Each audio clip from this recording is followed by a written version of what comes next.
Okay, तो let's begin. आपसे कह रहा है कि what is not a reasonable estimate for a physical property indicated? Okay, 2 exponent c for the power dissipated by the heating element of an electric kettle. Okay, it should be that. Okay, अच्छा जी, हमारे पास आ रहा है 4 exponent 2 meter यानी 400 meter cube for the volume of the water in the swimming pool. Okay, 5 exponent 5 Newton second for the momentum of the lorry, that is also fine. 6 exponent 2, which is 600 Newton for the weight of the fully grown racehorse. 600 Newton. 600 Newton mean, अगर हम इसको divide by 10 करें, सो 60 KGs. नहीं नहीं नहीं, इतना तो नहीं होता यार, घोड़े का वेट इतना तो नहीं, घोड़े का मास इतना तो नहीं होता, right? It should be it should be more than that, like 100 kg और 120-130 केजी तक होना चाहिए। Okay, so this should be the possible option, and 4 exponent 2 which is okay, this could be possible. Fine, आ जाओ भाई, आगे आ जाओ। यूसुफ आया है, यूसुफ यूसुफ यूसुफ है। Okay, which quantity could have the unit of Newton meter per volts? आई अजीब, पता नहीं क्या दिया हुआ है। ओके, एक्सेलरेशन का तो नहीं होता, चार्ज का शायद होता है, शायद। ओके, कारण का नहीं होता, रेजिस्टेंस का मतलब है वोल्ट्स पर एम्प। ओके, सो चार्ज बन रहा है मेरे ख्याल से। सही हो गया। अच्छा जी, अब चार्ज कैसे बन रहा है? Let's try to find out कि what is Q equals to I T. Okay, and we have another formula for the charge, and that is voltage is equals to energy over charge. So if we make Q the subject, so energy is basically in joules, and energy means Newton meter is squared divided by voltage. Yes. Okay, clear again? So if you use this formula, so you'll end up getting the unit for the charge as Newton meter square per volts. सही हो गया। चलो जी, आ जाओ भाई, अब start करते हैं। इसे रीड कर लोगी तो? An object is acted upon by two forces 10 Newton in the vertical direction and 6 Newton 40 degrees to the vertical as shown. What is the resultant force acting on the object? इसका answer D है। अबे रटा भाई, शर्म नहीं आ रहा? शर्म नहीं आ रही बोलते हुए? तो मैंने कल ये पेपर किया था ना, तो हम्म। याद है मुझे। तो जरा मुझे समझा दो कि डी कैसे आ रहा है। Basically you can put like 6 Newton की जो टेल है वो आप 10 न्यूटन वाले के हेड पे रख दो, and then you okay, make a resultant from there. And वो जो 10 और 6 के बीच में जो एंगल होगा वो फिर 40 होगा, and then you can use cosine to take out the resultant की साइज। तुम तो यार बहुत हैवी जा रही हो यार, एक पेपर जो तुमने कर लिया, तुम्हारी तो जबान बहुत तेज चल रही है। अच्छा, sorry sorry sorry sorry, good good पर गुड। मैं बहुत सारे पेपर कर चुकी हूँ। अच्छा, मैंने तुम लोग को शुरू में बोला था कि ये वेरिएंट 12 और 13 मत करना, लेकिन नहीं, तुम तो लोग ये पकड़। मैंने पहले किया था, पहले कितना पहले? जब पैदा होने से पहले? इतना कितना पहले? नहीं, जब P2s करे थे ना उससे पहले किया था। अच्छा, ऐसा है तो फिर तो याद नहीं जी। होगा। एक आधा क्वेश्चन तो नहीं चलो सर, याद रह नहीं जाता है। सर, जो क्वेश्चंस समझ नहीं आ रहे थे वो फिर मैं इसको याद रखती हूँ मैं। अच्छा, ऐसा कर रही हो? खतरनाक औरत है यार तुम। अच्छा जी, ओके, तो आप कह रहे हो कि okay, if you okay you are getting 40 right here, cosine rule लगा लो, या फिर आप जो है सही, या तो फिर आप दूसरा काम ये कर सकते हो कि रिजल्टेंट फोर्स, यानी आप जो है वो रेजोल्यूशन ऑफ द फोर्स भी सॉल्व कर सकते हो, but okay. So cos 40 equals to 6 squared plus 10 squared minus r squared divided by 2 times 6 + 10। Okay, बस सॉल्व कर लो इसको, जो भी आंसर बन रहा है that would be your answer.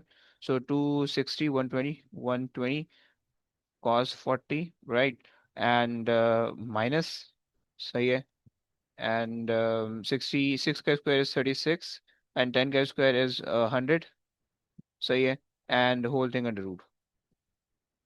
सही है, जब तुमने होल थिंग अंडर रूट किया होगा, सो तुम्हारे पास आ जाएगा क्या रहा होगा? वैल्यू बताएगा कोई प्लीज? ईशा वैल्यू बता दोगे यार?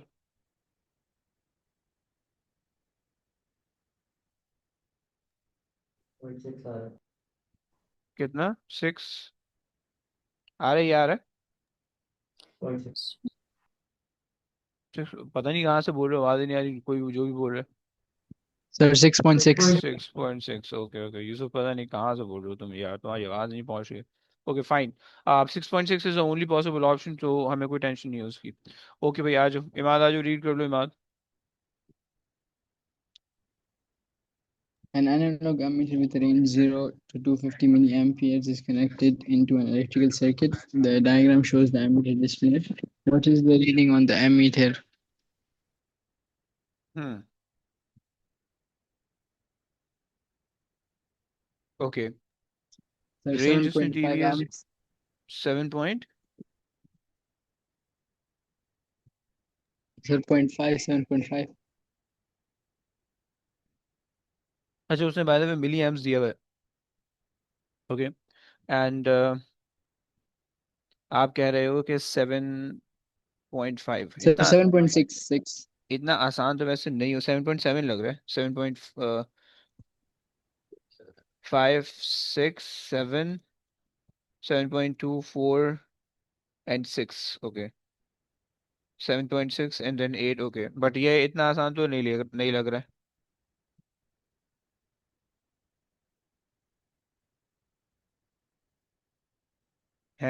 गंदी सी चीज लग रही है, पता नहीं क्यों। अच्छा, इफ यू ट्राई के,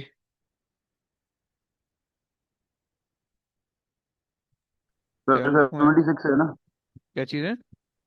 76। है? ऐसा हो नहीं और सकता भाई।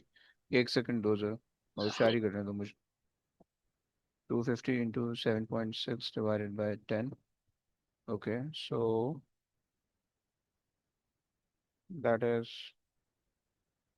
250 into 7.25 into 7.6, getting this value, okay, सही हो गया। Sir, why? Like, how do you? अच्छा जी, देखो, सीन ये है कि basically the scale that they give you is like from 0 to 10, okay, in the diagram, they mentioned the scale from 0 to 10, and they didn't mention the unit of the scale, nothing, कुछ भी नहीं दिया हुआ, right? But they also mentioned that the analog ammeter with a range of 0 to 250 milliamps, right? So I use these two things. Okay, if I have in the picture, what I can see is the needle on 7.6. Okay, while the total value, can be of 10 amps. Okay, or it can be of 10 units. Okay, 10 unit could be 10 amps or 10 milliamp or whatever, right? So what or how much it could be, if we have the total current of 250 milliamps. Okay, so I just use a cross multiplication. समझ लो? To convert this unit into the actual scale that they have given. Okay, clear? क्योंकि यहाँ पे इन्होंने mention नहीं किया हुआ कि यहाँ पे आपके पास क्या, कौन सा यूनिट आ रहा है, क्या चीज आ रही है, समझ रहे हैं ना भाई? Am I getting? Yes. भाई थोड़ा गंदा क्वेश्चन था, अगर तुम्हें नहीं समझ में आया प्लीज बोलना यार। रुबायत को समझ में आ गया, वेरी सर गुड। नहीं आया सर। नहीं आया, तुम्हें भी नहीं आया? ओहो। क्या बता दूं भाई, क्या बता दूं? ये आपने क्यों क्रॉस मल्टीप्लाई वगैरह कैसे किया? देखो, मुझे जो है ना ये नहीं पता था, मुझे बस ये नहीं पता चल रहा कि भाई इन्होंने जो मुझे ये जो स्केल दिया हुआ है ना, ये स्केल का यूनिट क्या है, मुझे बस ये नहीं पता था, राइट? ये जो इन्होंने डायग्राम दिया हुआ है, इसमें जो स्केल का यूनिट है, मुझे ये नहीं पता था, राइट? बट इतना इन्होंने मेंशन किया that it can measure from 0 to 10, right? So the scale that they've shown has a range from 0 to 10, like the maximum value is 10, right? And the needle of the scale is basically showing 7.6 units of current, right? But we don't know the what is the actual unit, ampere है, milli ampere है, जो भी unit है, right, हमें नहीं पता चल रहा, राइट। सो मैंने ये देख लिया कि भाई if I have the reading, if I have the range from 0 to 10, so on that scale I'm getting 7.6 as my value, right?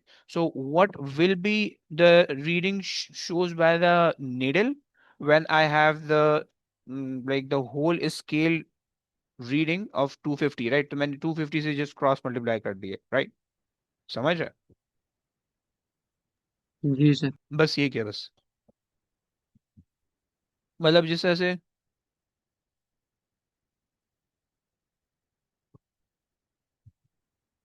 अच्छा ऐसा कर रहे हो, ऐसा सोच लो, चलो ऐसा सोच, ये अच्छा तरीका भाई बता रहे हैं। चलो ये तो आप ऐसा कर लो, हाँ सही है। इसकी इसकी वाली भी हेल्प कर, इसकी वाली से हेल्प हो जाएगी। और रुबायत भाई मुझे ये कह रहे हैं कि भाई okay, since we have 250 milliampere, right, उन्होंने जो टोटल रेंज दी है, and in the picture they give us 10 divisions, okay. So अगर मैं यहाँ पे लेट्स से 1 2 3 4 5 एंड 10, सो अगर मैं 250 मिली एम्पियर को डिवाइडेड बाय 10 कर दूं, so I will get 25 milliampere, right? So this means that this one is basically 25 milliamp, this one is 50, okay, 50, and this is 75, okay, and this is 100, and this is actually, the 5 is actually 125, and this one is actually 150, and this one could be 175, and this one should be 200, right? And this one would be 225, and this one would be 500, 250, right? सो अगर तुम इस तरह से कर लो, right, divide करके simplify करके, तो तुम इस तरह से भी तुम रीच कर सकते हो, right, and then you are getting 7.6 and just multiply with the 25 to get the actual value. समझ लो? वेरी गुड भाई, थैंक यू। चलो, आई विश कि तुम्हें ये क्लियर हो गया होगा। ओके जी, आगे आ जाओ। हसाम रीड कर लेगा भाई। Students take reading of the volume of a liquid using three different pieces measuring equipment X, Y, and Z. The true value of the volume of the liquid is V. The students' result are how many pieces of equipment are precise and how many are accurate. जनाब क्या कहोगे?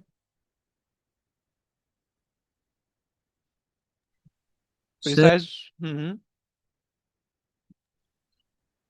भाई precise बोले तो ये X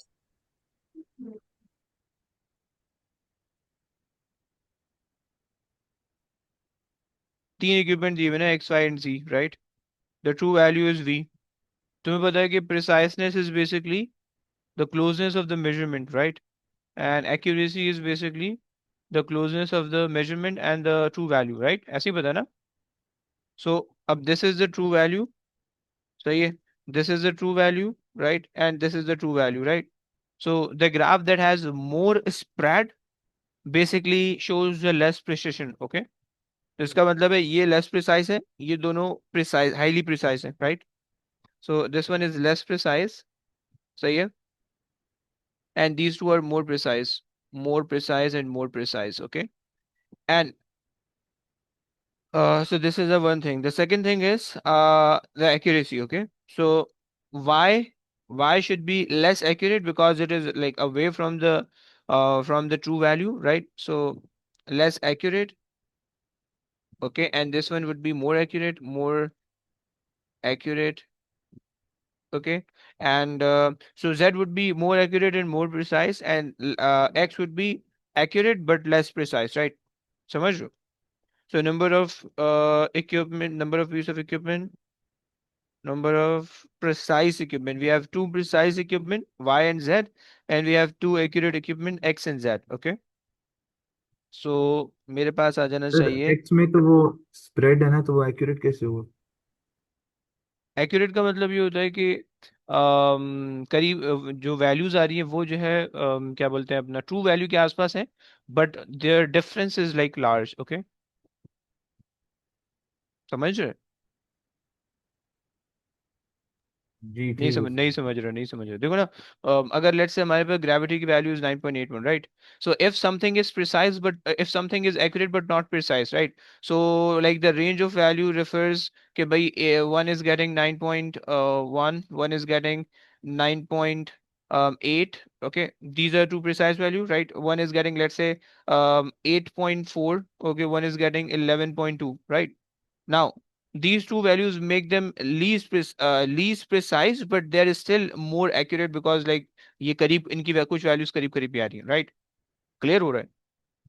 But if the value of gravity is 9.81 and the values you are getting is, let's say, 7.6, 7.2, 7.4, and 7.5, right? So these values are more precise, they are like very in a very narrow region, but आपके पास जो है ये बहुत ज़्यादा away है from the actual value, right? So this one is x is more x is accurate but less precise, z is more precise, more accurate, and y is precise but not accurate, right? So दो equipment precise है, दो equipment accurate है, right? Clear हो गया?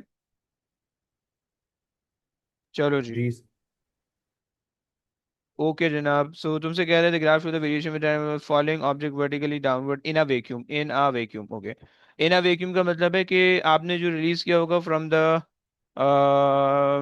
falling vertically downward in a vacuum, okay, you maybe release it from the rest maybe, okay, or you may release it from the initial velocity. These are the two cases, right? कि तुम उसको जो है you can give it certain velocity, you can just leave it with some value, right? But let's assume that कि तुमने release किया from the rest, okay, release from the rest, okay. So अब क्या होगा? And it should have the constant acceleration, positive acceleration of 9.81. So gradient should be constant and positive, and that is like only in D, right? A के अंदर negative है, इसका मतलब show कर रहा है कि A जो है वो अपवर्ड जा रहा है, राइट? A शो कर रहा है अपवर्ड को, राइट? एंड C शो कर रहा है टर्मिनल वेलोसिटी वाले कॉन्सेप्ट को, right? Presence of sir air. Positive acceleration ऐसे पता चलिए कि डाउनवर्ड हाँ जी, हाँ प्लस जी, हाँ जी। नेगेटिव। बस डाउनवर्ड आ रहा है, बस ये कहना है। ओके। सही है। और सर वी, एक्सेलरेशन कांस्टेंट होगी ना इधर हाँ जी, और हाँ जी, positive. 9.81 constant positive, yes. Good हो गया। अच्छा जी, बेकार बेकार क्वेश्चन पूछ रहे हैं। The projectile, okay. The projectile is fired from the point B with a velocity v at an angle theta to the horizontal. It lands at point Q, a horizontal distance r to point P. The air resistance is negligible. Okay. So you can use two equation to relate r. Okay. So the vertical equation could be horizontal के लिए आप क्या कर सकते हो? V cos theta. This is the horizontal velocity and capital T is the time. And sorry, my bad. So velocity, this is the horizontal velocity, okay, and the distance is basically r, okay, and the time is basically, let's say, t, okay. So v cos theta, नहीं नहीं, हम t को ना यहाँ से subject बना रहे थे because in both of the equation the t is not there, okay. So t is equals to r over v cos theta, right? So using the horizontal motion, I just found out that the total time taken by the projectile from P to Q is like R over V cos theta. Okay, and we can use another equation for the acceleration of the acceleration. Okay, the which equation सही है? Okay, vertical में अगर हम बना रहे, so in vertical we have V square initial is also given. Okay, um the vertical height is not given, okay, so we can take a is equals to v minus u over t है, can we take that? उसके अंदर हमें negative T लेना पड़ेगा।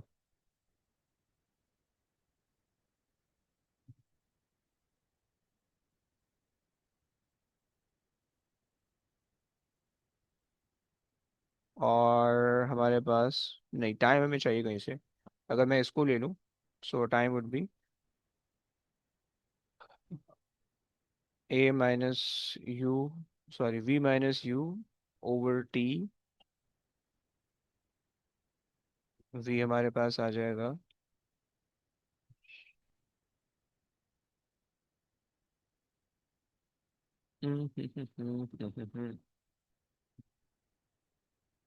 अच्छा, अगर मैं इसको ले लूँ जी एंड वी में मैं ले लूँ v sine theta, v sine theta, वहां पे भी वी साइन थीटा आ जाएगा तो सब्ट्रैक्ट होकर जीरो बन जाएगा उससे तो। नहीं, ये नहीं लेते, कुछ और, कोई और इक्वेशन यूज करते हैं इसके अलावा।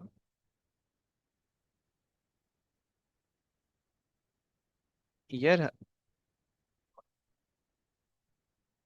Refer R, we don't want T in our equation, so क्या कर सकते हैं यार इसमें? सिंपल सा क्वेश्चन, वी कॉस थीटा हो गया है, आर भी आ गया है, सही है। यहाँ से हमने बस टी को गायब कराना है, सिर्फ टी के लिए कोई भी इक्वेशन बनानी है, सही है। और टी के अंदर हमारे पास इनिशियल वेलोसिटी आ रही है, फाइनल वेलोसिटी नहीं आ रही है। So initial velocity is there, acceleration is there, and we don't have the vertical height, we have the time, okay? So initial velocity सही है, acceleration and time, इन तीनों इक्वेशन को रिलेट करना है, राइट?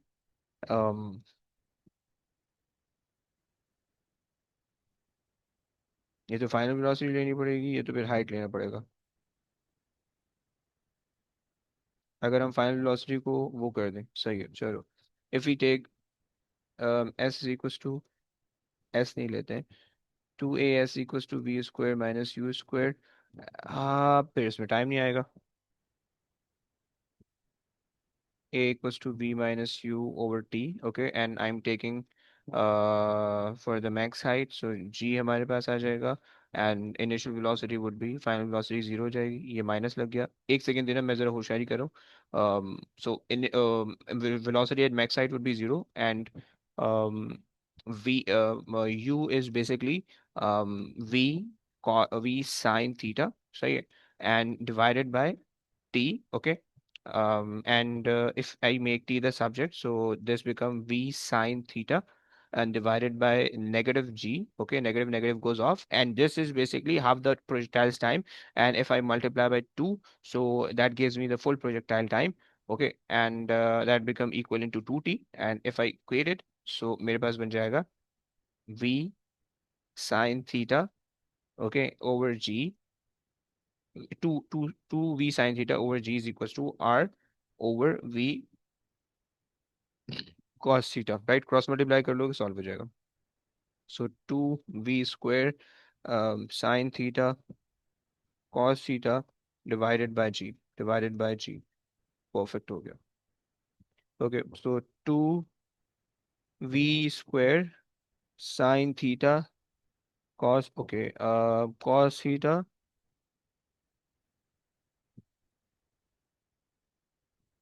नहीं, पहले वाले में दूसरे वाले में क्या, अच्छा ये बी बन रहा है। आई एम गेटिंग बी, तुम लोग को समझ में आया? कितनों को समझ में आया? How many of you getting? नहीं सर, नहीं है। नहीं आया, नहीं आया, ओके, चलो दोबारा समझते हैं, दोबारा समझ लेते हैं।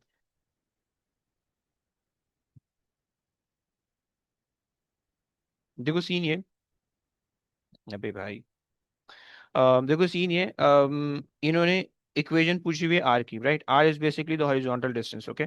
सो हॉरिजॉन्टल डिस्टेंस के लिए तुम्हें पता है कि horizontal, in horizontal motion we have the constant velocity, right? So constant velocity के लिए तुम यूज करते हो speed is equal to distance upon time, right? So speed is equal to distance upon time is for the horizontal motion, okay. And अच्छा, velocity तुम्हारे पास आ गया, ओके। सो वेलोसिटी, अगर हॉरिजॉन्टल वेलोसिटी देखो तो तुम्हारे पास आ जाएगा v cos theta, okay, so v cos theta, right, is equals to the total distances are, and let assume that the total time is capital T, okay, and am making capital T the subject, okay, r over v cos theta, right? So यहाँ तक बात समझ में आती है, capital T referring the total time taken from P to Q, जी sir. And सही है, आर जो है वो आपके पास टोटल डिस्टेंस है, and v cos theta is horizontal velocity, right? ये आपके पास हो गया। अब आपके पास क्या आ रहा है? अब हमें टी नहीं चाहिए अपनी इक्वेशन में, राइट? सो हम ये कर लेते हैं, v use vertical motion, okay, to find out the actual value of T, the expression for T, और हम उससे टी को इग्नोर करेंगे, right? So I am using the formula a is equal to v minus u over t, right? okay, and acceleration is negative g, okay, or negative g जहां तक ball ऊपर जा रही है, right?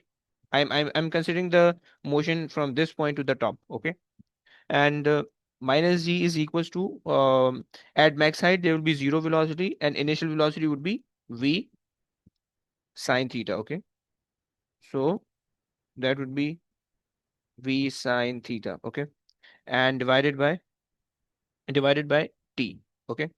This t is not the same as the capital T, okay, because ये half the time period होगा, ये half the time होने वाला है, okay. सर ये T/2 नहीं होगा? हो जाएगा, वो मैं आगे मल्टीप्लाई कर दूंगा ना 2 से। अगर कैपिटल टी लोगे तो फिर ओवर 2 करोगे, अदरवाइज मैं I am just writing with small T, इसी वजह से, राइट। सो नेगेटिव, अच्छा ये कैंसिल हो गया, so it be left with T is equals to v sin theta over g, okay. So this time is basically for half the motion, right? Because we consider the final velocity at max height, okay. So if I multiply this by 2, okay, so this thing become capital T, okay. सही हो गया। सो अब capital T को capital T की जगह पे रख दो, इस पूरी चीज को उठा के, राइट, इस पूरी चीज को उठा के I am writing right here, I am writing right here, okay. So that would B 2v sin theta over g is equals to r over v cos theta, right? तो क्रॉस मल्टीप्लाई कर दो, 2v squared and then sin theta cos theta divided by g equals to r। सही है, समझ रहे हो भाई? Any problem? Okay, आ जाओ भाई, अगर समझ में आ गया तो आ जाओ। अम, कौन है भाई? इब्राहिम रीड कर लोगे? दूसरे वाले इब्राहिम ने रीड करना है, इब्राहिम रीड कर लोगे?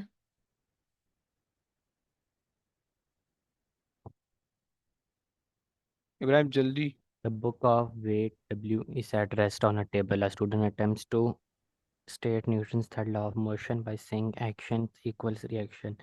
If the weight of book is the action force, what is the reaction force? What is the reaction force? अच्छा, तुम्हें बाय द वे ये बात पता है, you know that Newton third law required 5 things, okay, कि आपके पास जो है इक्वल फोर्स, ओके, आपके पास ऑपोजिट डायरेक्शन होनी चाहिए, opposite direction, okay, you should have the two bodies, okay, for the Newton's third law to be applied, two bodies, okay, and you should have same type of force, same type of force, okay, and you should they should be acted for the same time, okay, acted for same time, okay, these are the conditions, okay. Now equal force, अच्छा equal force हम उसके बारे में कुछ नहीं कह सकते because we don't have the values, right, so you can ignore this one. Opposite direction, okay, we can use that. Two bodies, हमें ये टू बॉडीज मेक श्योर करनी है, okay. Same type of force, same type of force is like very key right here, okay. So if this is wait which mean the gravitational force, so the other force, the reaction force should also be gravitational force, okay. अच्छा जनाब, so the force W acting downward on the earth from the table, from the table नहीं, ये तो गलत लग रहा है, सही है। The force W, acting upward on the book from the table, तो नहीं लग सकता, right? Table will provide the contact force, okay, and it will always be upward, okay, it should be upward by the way, right? So यहाँ पे तो downward की वजह से गलत होगी, right? The force W act upward on the book from the table will provide the contact force, right? So if you consider the table as a reaction component, so the type of the force won't be matches, okay, or won't be fulfilled, like this condition won't be fulfilled, right?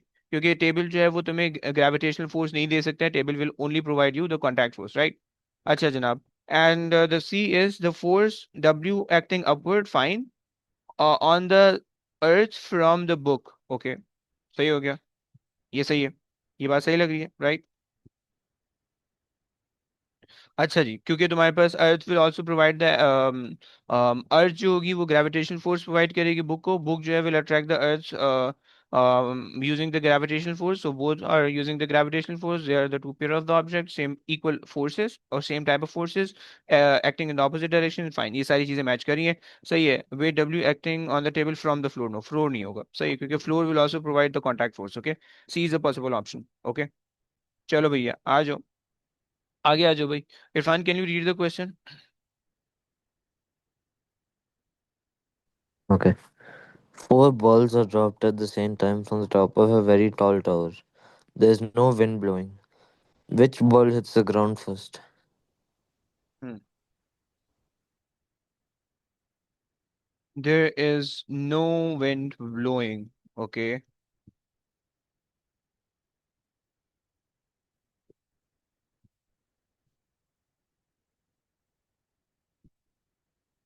From a very tall tower. Okay.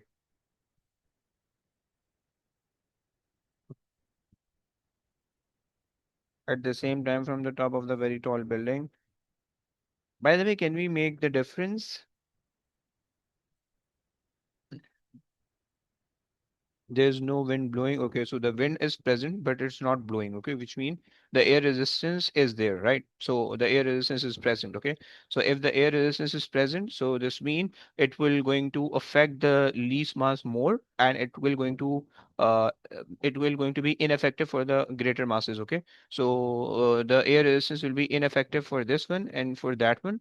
But for the smaller shape, the air resistance will go as negligible. Okay, and for the greater shapes, the air resistance will be significant, right?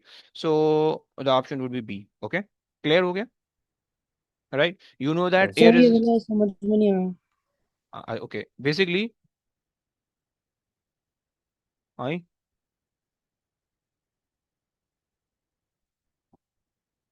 Okay basically रुक रुक रुक देखो scene ये कि इन्होंने कहा है कि no wind is blowing okay that doesn't mean the air is not present okay the air is present but the air is still okay which mean the air resistance affect the motion okay like you cannot consider the negligence of the air resistance okay air resistance is present okay अगर तो ये resistance present नहीं होती right then all will hit the ground at the same time exact same time right so but since the air resistance is present so someone will some of it will fall first and कुछ जो है ना वो बाद में गिरेंगे right तुम्हें ये बात पता है तुम्हें ये रूल पता होने चाहिए that जो air resistance है air resistance will be ineffective or least effective air resistance will be least effective least effective if you have the higher density okay if you have higher density बस ये just ये कह लो okay if you have higher density okay this is a simple case if you have greater density हाँ जी मैं उसी पे आ रहा हूँ उर्वायत okay if you have the greater density the effect of the air resistance will be smaller right so and it's greater density mean greater mass but smaller diameter okay. So this has equal mass and equal diameter. You can ignore that one. This has a greater mass but a smaller diameter. So this would have the largest density, and this would have mass but the greater diameter, which makes the volume bigger and the density smaller. So and this has greater mass but also somewhat greater volume. So इसका भी जो है ना आपके पास density थोड़ी कम होगी compared to B. D would have lesser density. So that's why B is the option, right? You can also consider the ratio of mass over the diameter okay because वही आपकी density somewhat वही आपकी density होने वाली है okay so B is a possible option okay बच्चों clear हो गया any problem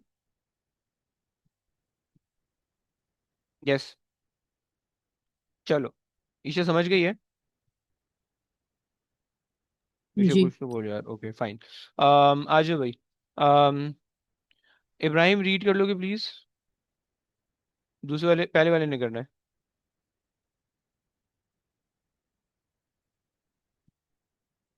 ये तुम लोग में से कौन कह रहे हैं लाइट गई हुई है किसकी गई हुई है light no electricity on area कौन है ऐसा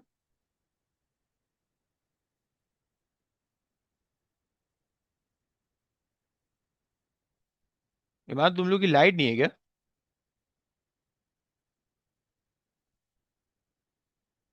अच्छा Sir, for the previous question, I meant to say on area.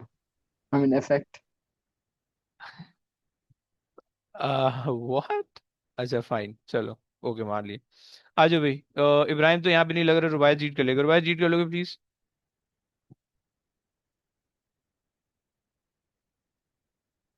रुबायत आसपास हो क्या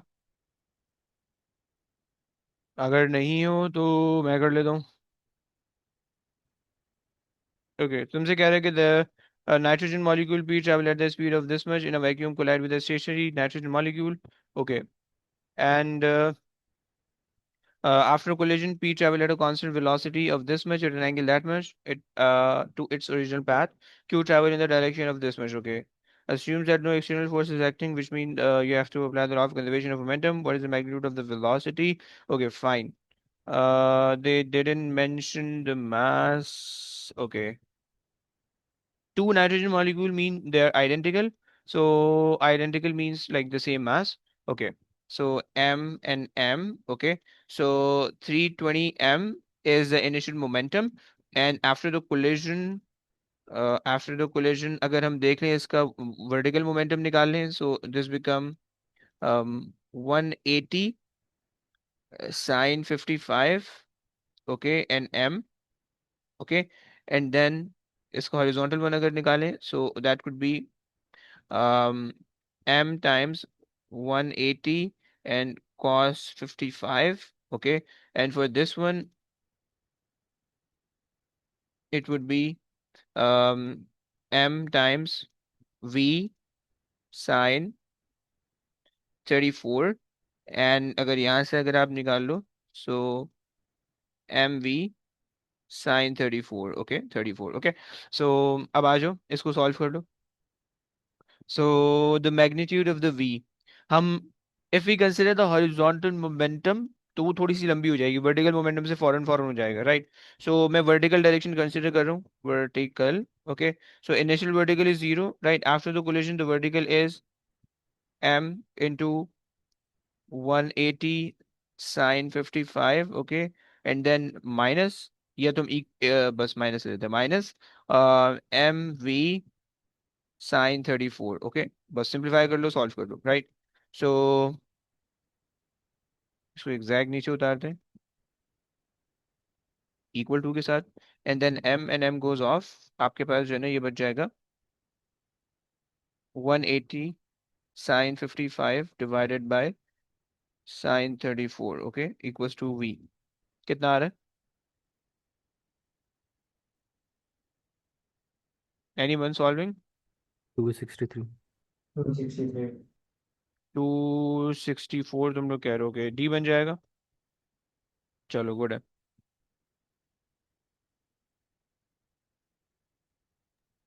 मैं सॉल्व कर दूं? अभी करवाऊंगा करवाऊंगा भाई, हर किसी से. मैं उससे चल रहा हूँ, क्या बोलते हैं, अल्फाबेट वाइज चल रहा हूँ. आ गई आपकी बारी, आ गई, आ जाओ रीड कर लो. बट कौन, नॉट मेरी दिस वन. बारी? हाँ, एक सेकंड हो, ये आसान आसान क्वेश्चन मैं बच्चों से नहीं करवा रहा हूँ, उसमें मैं खुद खुद कर रहा हूँ, सही है. इसका अगला क्वेश्चन करवा दूँ आपसे, सही है.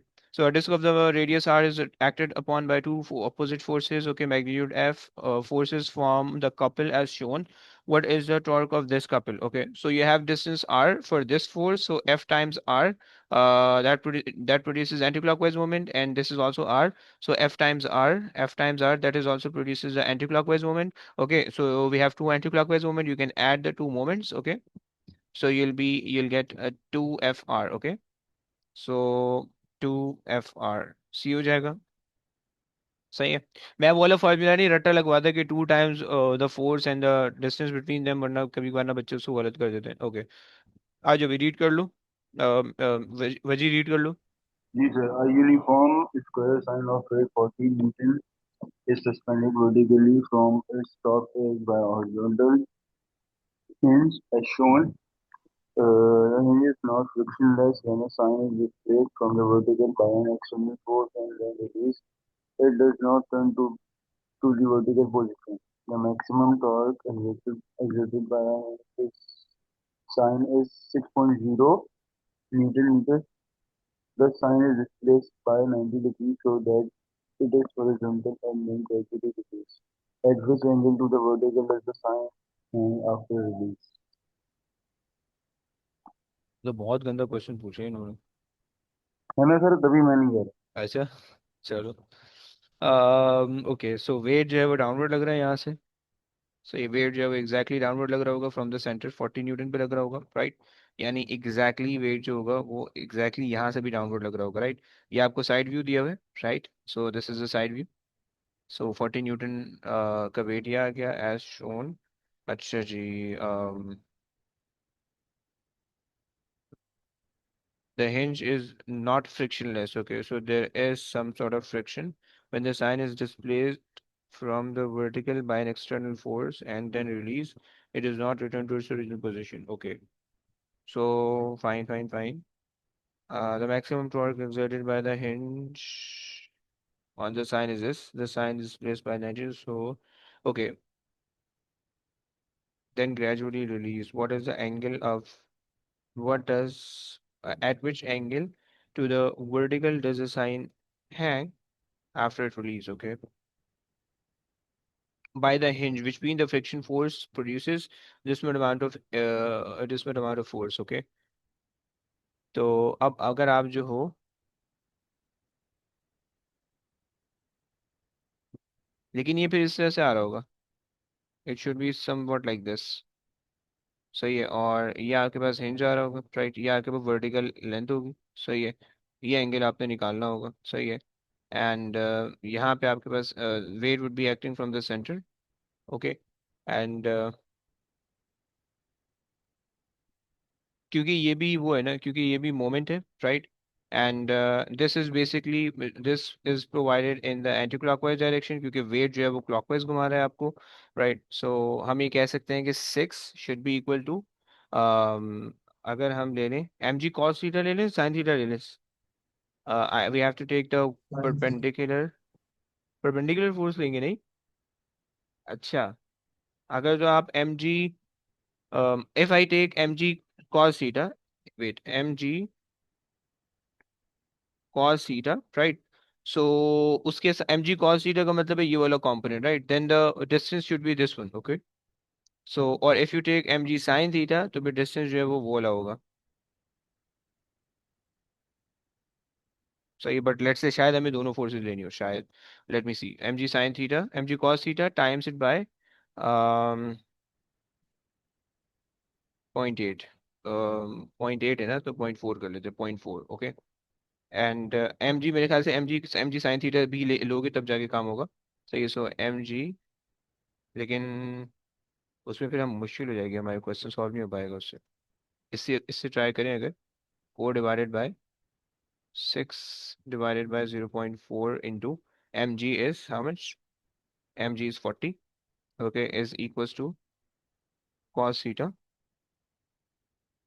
सॉल्व कर दो यार प्लीज.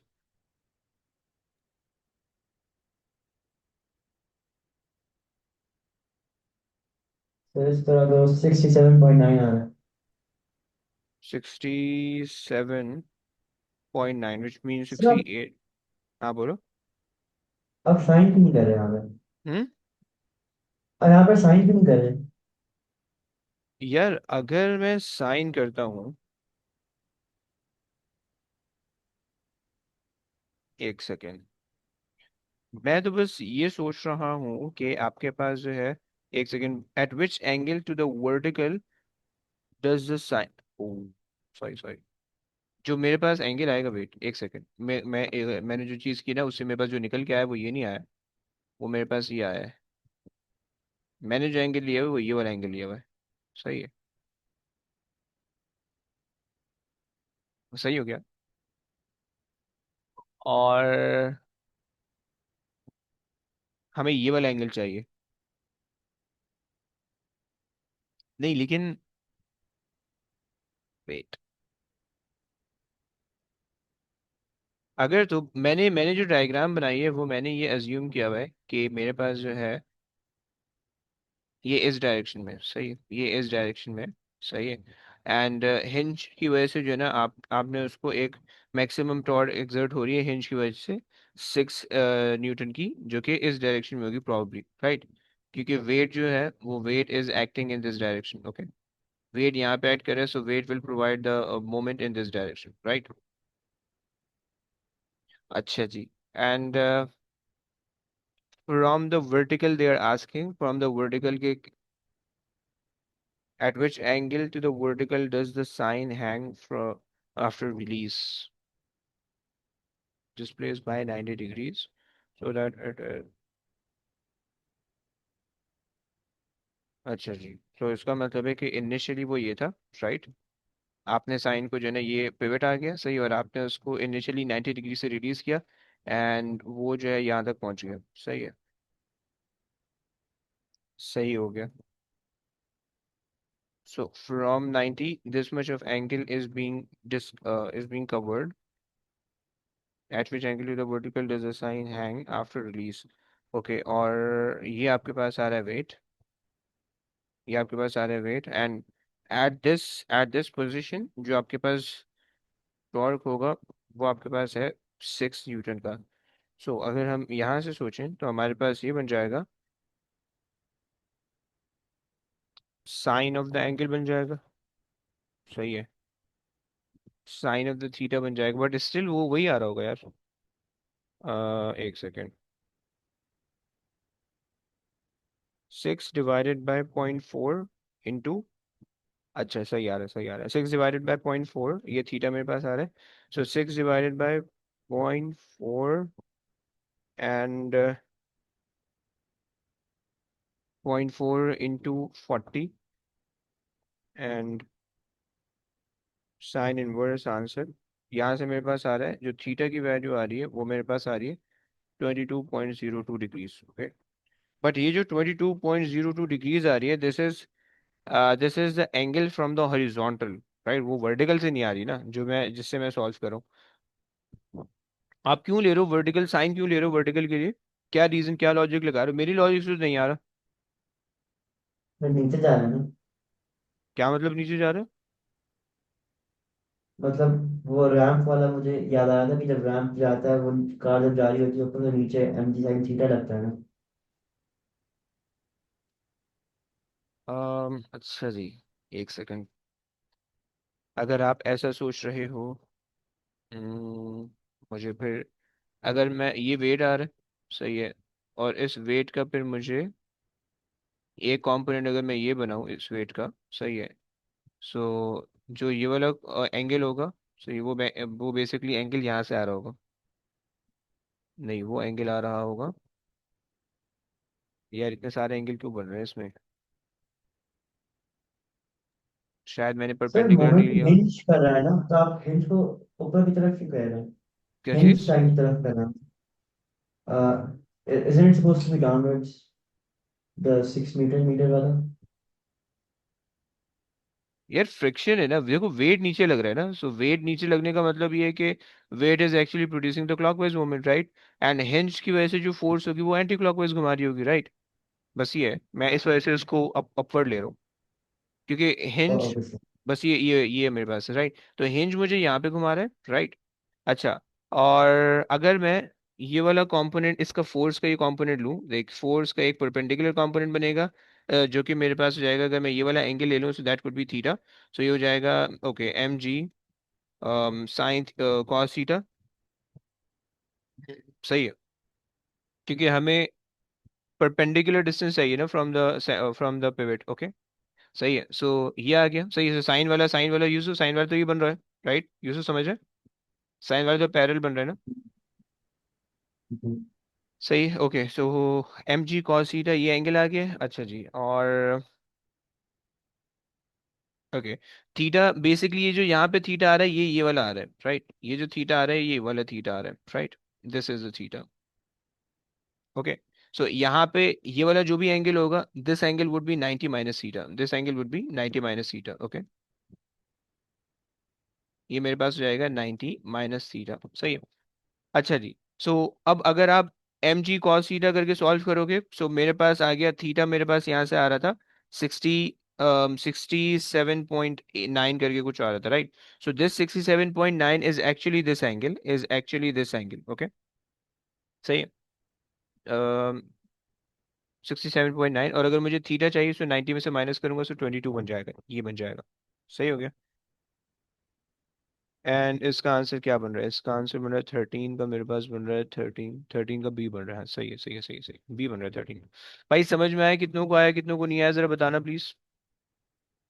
यस, कितनों को समझ में आया, कितनों को नहीं आया? सबको आ गया? अगर सबको आ गया देन फाइन, चलो। आगे आ जाओ भाई। यूसुफ जरा रीड कर लो। Yes, sir. Each foot of an elephant has a circular perspective with a circumference of 1.4 meters.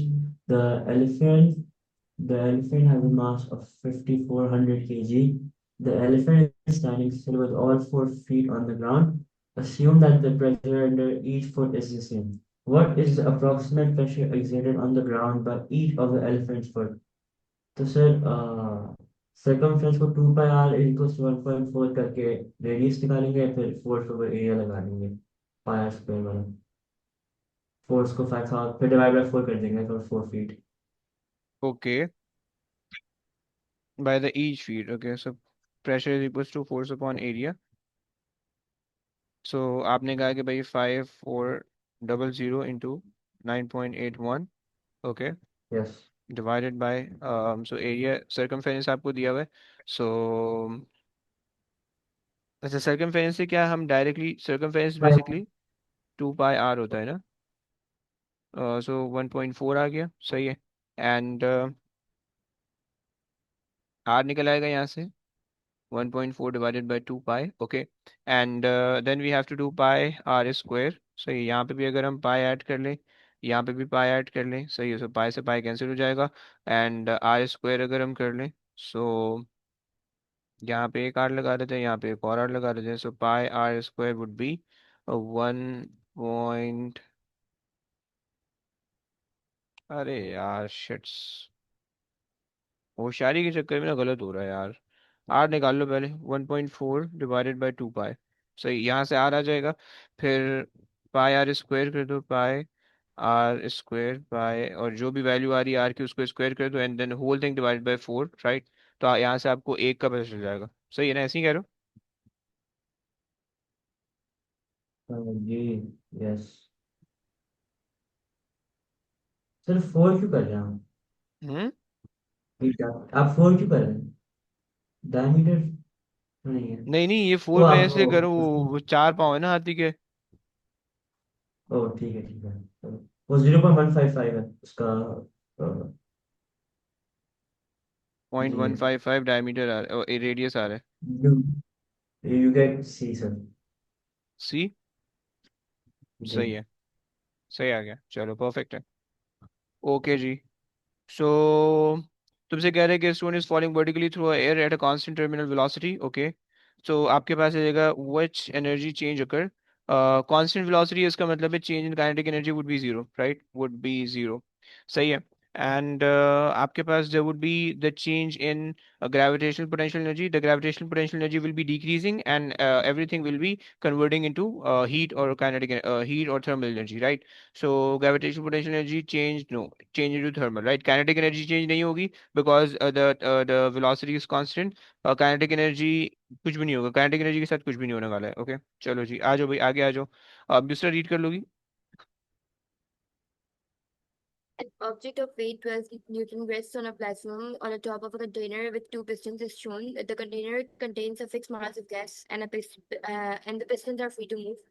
The plunger is slowly pushed 4 centimeter to the right. As a result, the object slowly moves upwards a distance of 0.50 centimeter. How much work is done on the object? हम्म, अच्छा जी। सो आपको पता है कि pressure is equals to force upon area का formula हम use करते हैं। Then pressure is equals to force की जगह पे हम ले लेते हैं वर्क डन को, सही है। एंड यहाँ पे नीचे बन जाता है volume, right. Remember the formula, derivation हम बार बार कर चुके हैं पिछले 2 पेपर में, सही है। जी सर। एंड अच्छा जनाब, how much work is done,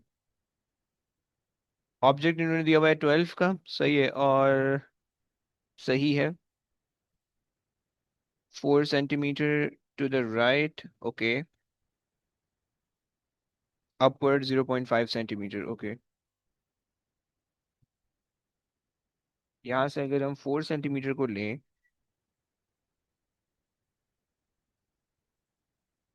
change in volume किस तरह से निकलेगा।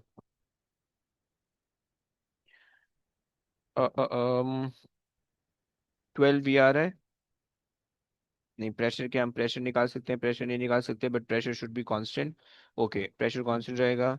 Do we have the work done, the actual work done नहीं है। अच्छा जी, ओके सो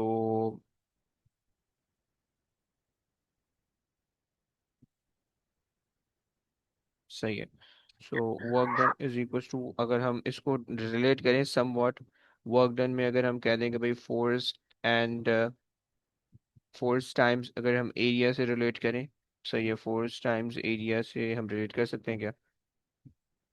नहीं, वर्क डन हमें चाहिए तो हमें वर्क डन, ओके एरिया को हम इग्नोर कर, एरिया टाइम्स लेंथ हम ले सकते हैं, सही है, area time length and then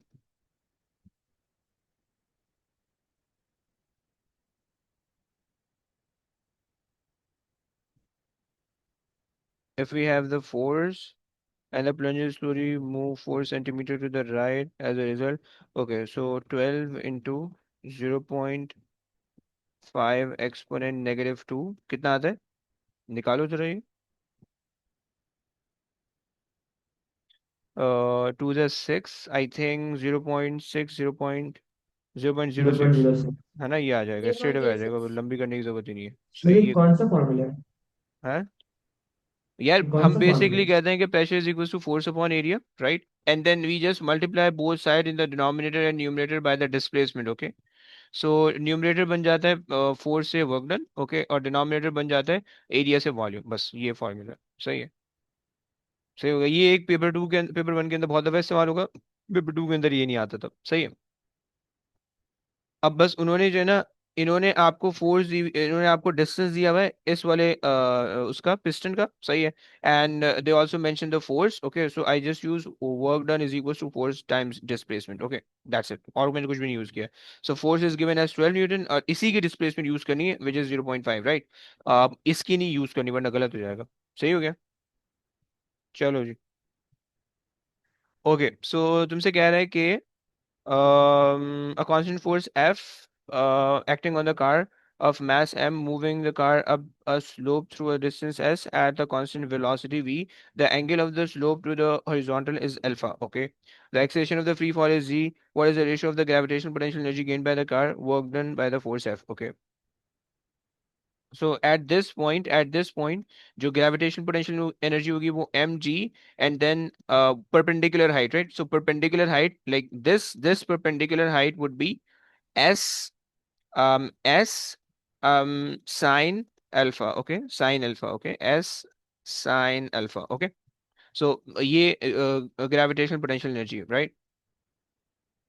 And इन्होंने कहा the work done by the force F, so work done by the force F would be F times S, okay. So just divide कर दो, so mg sine alpha times s, okay, divided by fs, okay, so s and s goes off, mg sine alpha divided by f, mg sine alpha divided by f, d बन रहा है, right? चलो जी आगे आ जाओ। What is the definition of the power? Power is a product of the force and the velocity. This is the formula that relate power, but this doesn't define the power, okay?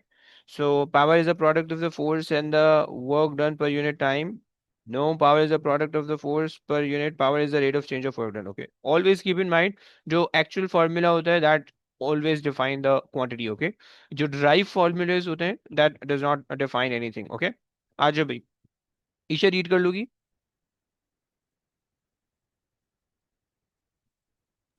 A steel bar of circular cross-sectional section is under tension T as shown. The diameter of the wide portion is double the diameter of the narrow portion. What is the value of stress in the wide portion and stress in the narrow portion? तो हम formula से करेंगे कि stress equals force over area. Okay, force over area. अच्छा जी, so the tension, the forces are same. So आप ये कह सकते हो कि stress in the first portion, okay, stress in the wider portion divided by stress in the narrower portion should be equal to the area of the narrower portion divided by the area of the wider portion. क्या कहती हो, है ना? Yes. सही है। और फिर area को अगर हम पाई डी स्क्वायर ओवर 4 ले लें divided by pi D square over 4, you can cancel 4 4 and pi pi, सही है। So you'll be left with only only sir आपने 2D नहीं किया, वो क्या है? मैं अभी, अरे मेरी जान, दो 2 मिनट दो, कर रहा हूँ। सो तुम्हारे पास जो है ये आ रहा है, दैट वुड बी अबे भाई, दैट वुड बी, अच्छा ये मेरे पास है नैरोअर के लिए, ये मेरे पास है वाइडर के लिए। अब इसके अंदर कर लेते हैं, सही है। अब मैंने कहा the diameter of the wider portion is double the diameter of the narrower portion, okay. So अगर नैरोअर पोर्शन का डी है, सो वाइडर पोर्शन का इन्होंने कहा 2D है, ओके। सो अब आप इसको सॉल्व कर लो, राइट। सो टू ये हो जाएगा 4, 4 बस से 4 बच जाएगा, सही हो गया, ऐसे ही आ जाएगा।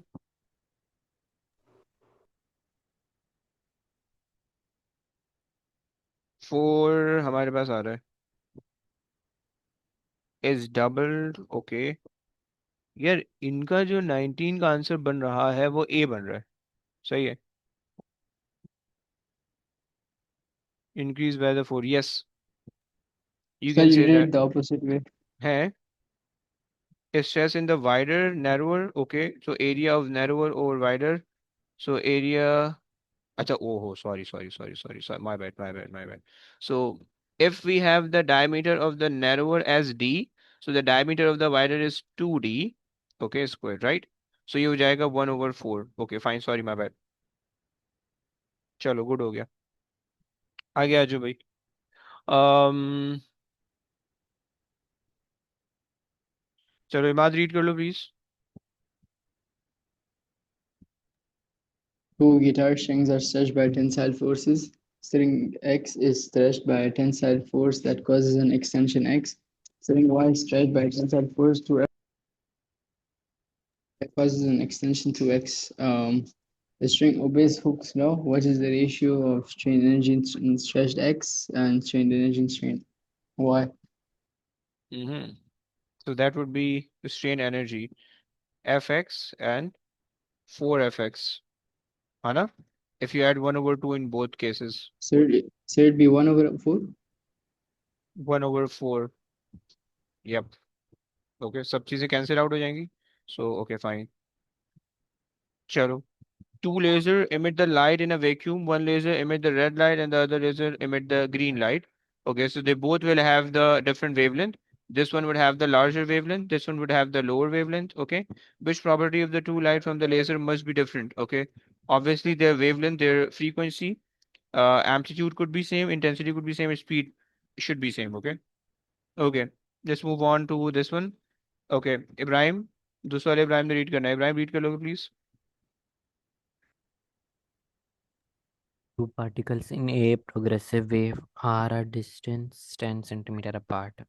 The two graph shows the variation with time t of the displacement of the two particles. What could be represented by the two graph? Hmm, अच्छा जी, सो 10 सेंटीमीटर अपार्ट,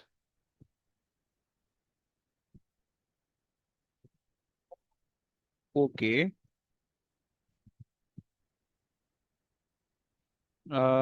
वेट, अगर मैं इसको यहाँ से देखूं, so okay this is fine, maximum height पे दिया हुआ है।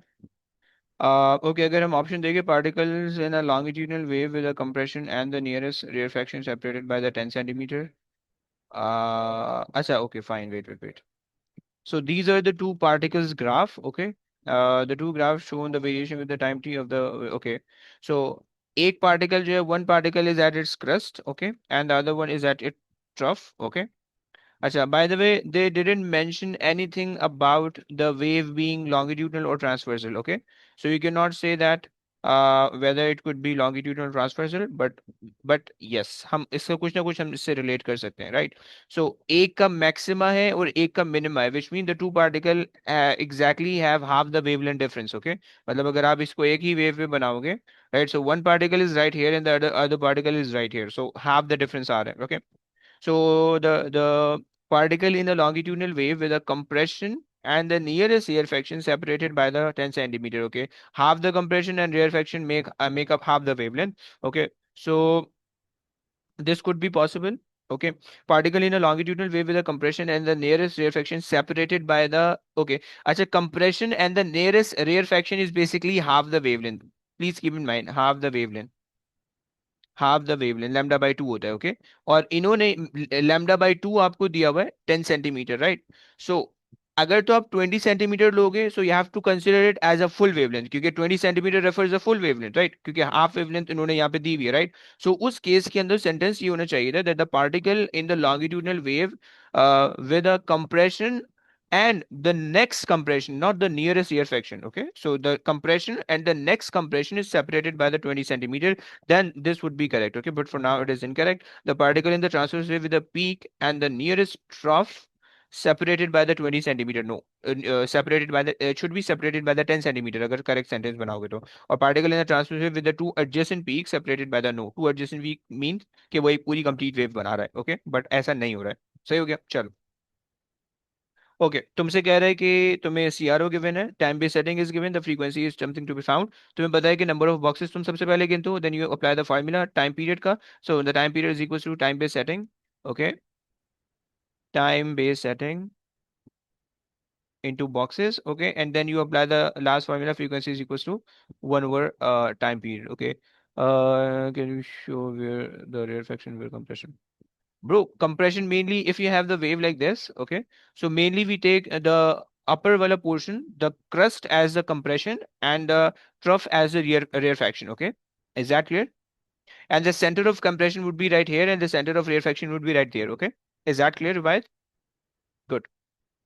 Chalo. अच्छा जी, so in one wave you can see that. अच्छा, अगर मैं एक वेव ले लूँ, एक वेव कहाँ से प्रॉपर आ रही है, मुझे जो है यहाँ से एक वेव प्रॉपर दिख रही है. let me just mark that down for you. Half wave, full wave, and okay 1.5 wave. Okay, मेरे पास जो है 1.5 वेव आ रही है. कितने बॉक्सेस के अंदर? 1 2 3 4 एंड 5 बॉक्सेस के अंदर. 5 बॉक्सेस के अंदर मेरे पास 1.5 वेव आ रही है. सही, तो वन वेव मेरे पास कितने बॉक्सेस के अंदर आएगी पहले मैं ये देख लेता हूँ, राइट, क्योंकि वन वेव जो है वो इनकम्प्लीट बॉक्सेस के अंदर आ रही है. सही है. सो मैंने जो है ना जस्ट क्रॉस मल्टीप्लाई कर लिया 5 divided by 1.5. Okay, so that would give me how much? 5 divided by 1.5. Okay, 3.333. Okay, so I'm getting the boxes as 3.33. Okay, so now I have the boxes. I'm applying the second thing. So 3.3 boxes times it by 20 micrometer, which is exponent -6. Okay, and then this will give me the time period. Okay, the time period capital T, and 1 over the capital T gives you the frequency. Okay, so if I times that by 20 exponent -6. Okay, and then 1 over answer, so I am getting 15,000. Okay, this one.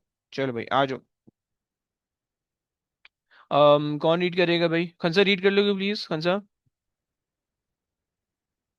Person stands at the side of the straight railway track. A train moves towards the person and emits sound from its whistle.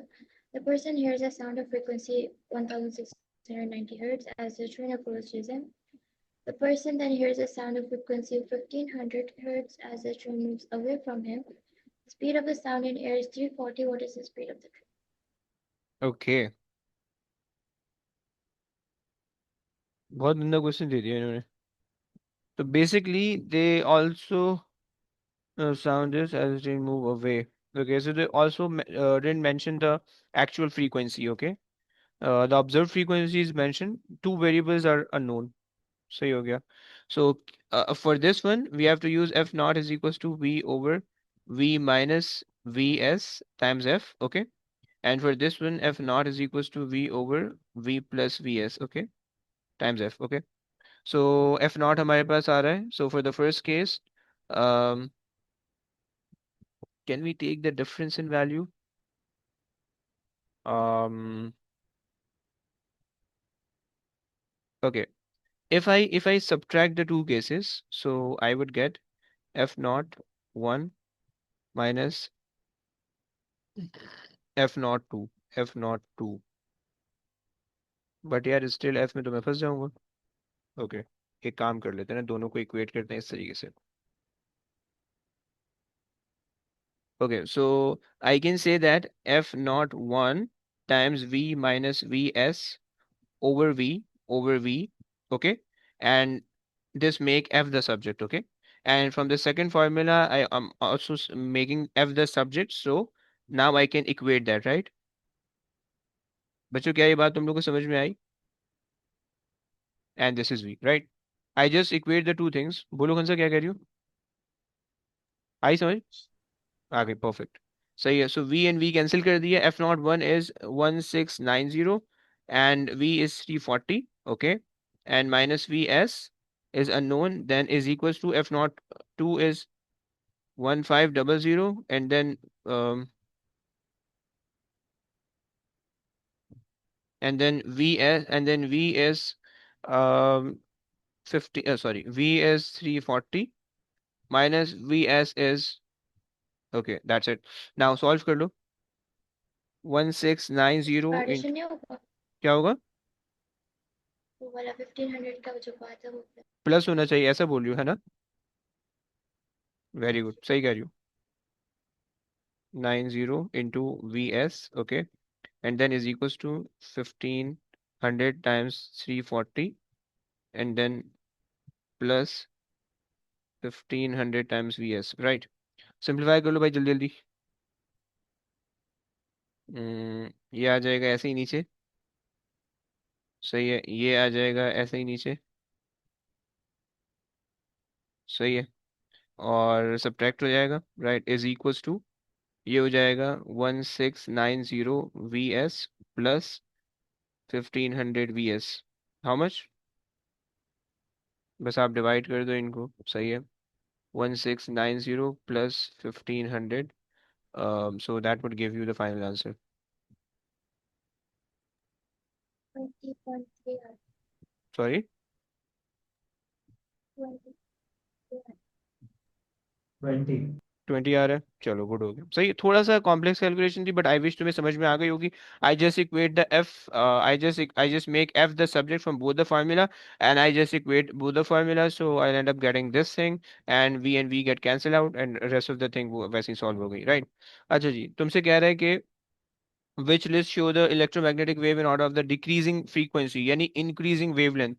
So the longest wavelength is the radio wave, okay, radio, okay, and the least is gamma, okay, and after gamma we have ultraviolet, infrared, and that is B, okay.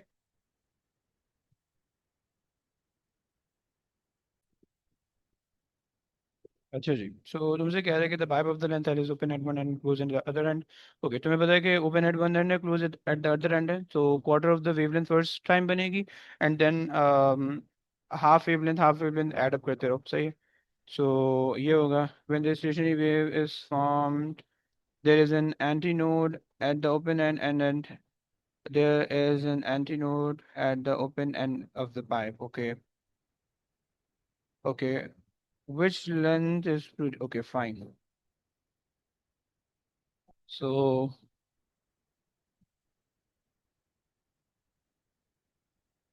we can either say that K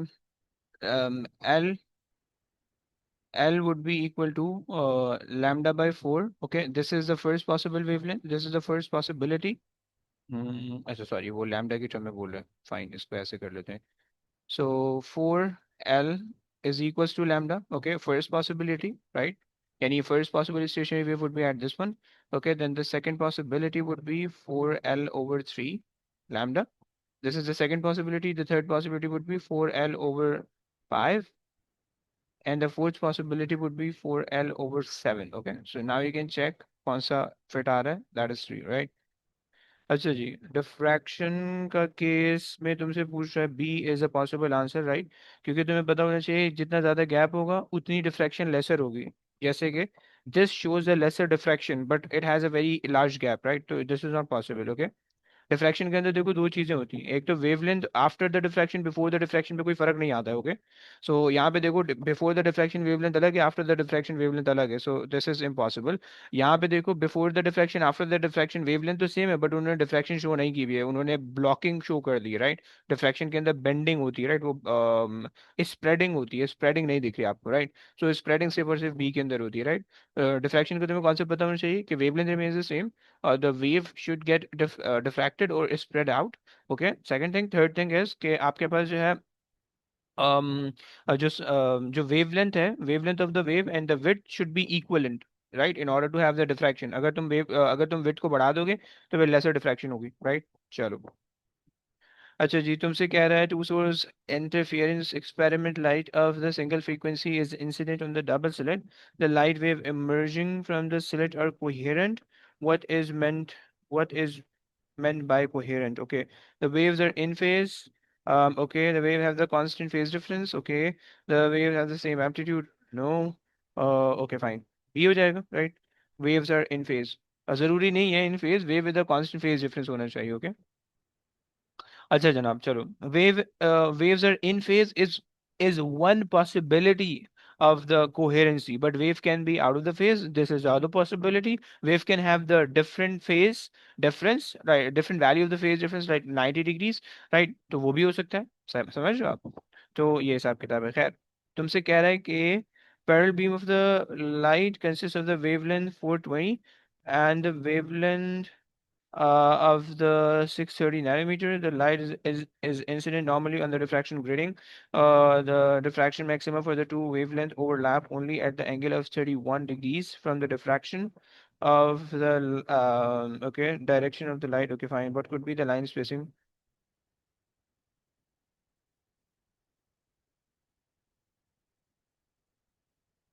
Okay, but अबे order कौन से दिया भाई? The diffraction maximum for the two wavelength overlap only at the angle of 31 degrees. The direction. Okay, so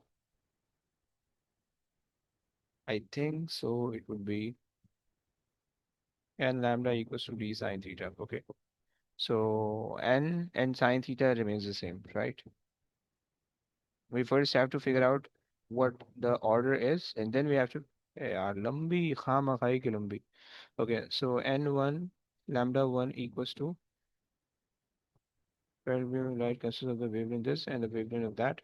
The light incident normally in the diffraction grating, but the diffraction maxima of the two wavelength overlap only at the angle.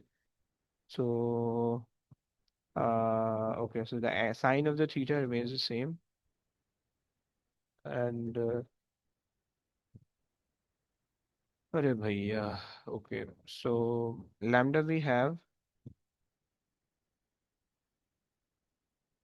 and lambda is equals to d sine 31. Okay, so and n is unknown and lambda is something. अगर हम 630 ले लें, 630 nanometre कर लेंगे convert उसको बाद में, and दो अननोन एक इक्वेशन में कैसे आ सकते हैं?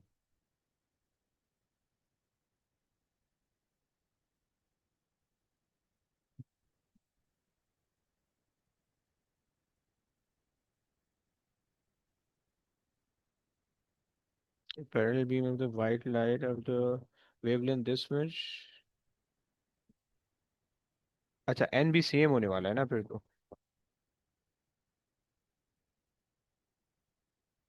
जिस भी, क्योंकि उसने कहा parallel beam of the light consist of the light of the wavelength this and that. Okay, so मतलब ये बेसिकली इस तरह का इसका ऑर्डर बन रहा होगा. So first order, okay. Second order, अब देखो आपके पास ब्लू और रेड दोनों है ना. सो आपके पास है ना रेड ऑर्डर बन रहा होगा यहाँ पे, राइट. ब्लू ऑर्डर बन रहा होगा इधर. सही है, ये आपके पास आ गया फर्स्ट ऑर्डर, लेट्स से सही. सेकंड ऑर्डर आपके पास आ रहा होगा, सो ये आ रहा होगा, एंड सेकंड ऑर्डर आपके पास ये आ रहा होगा. सही है. This would be the second order like that. Okay, so इस तरह से जो ना इसकी वो होगी. सो एन भी सेम होना चाहिए, डी साइन थीटा भी सेम होना चाहिए. सो